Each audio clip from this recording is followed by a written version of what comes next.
I'ma go to New York to bigger hotel. In the morning, I go down to breakfast. I tell the waitress I want 2 pieces of toast. She give me only 1 piece. I tell her I want 2 pieces.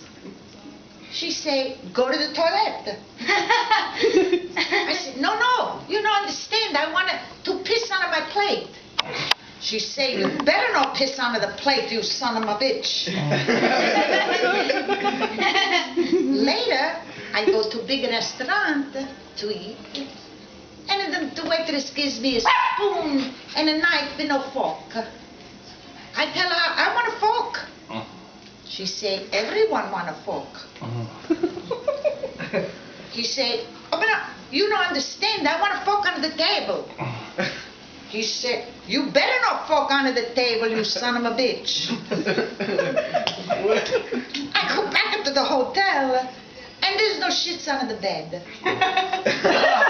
I call the manager, I tell him I want a shit. He said, go to the toilet.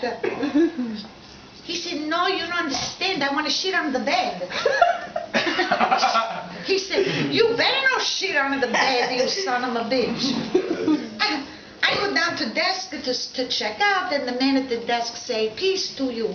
I said, hey, piss on you too, you son of a bitch. I go back to Italy. Yay!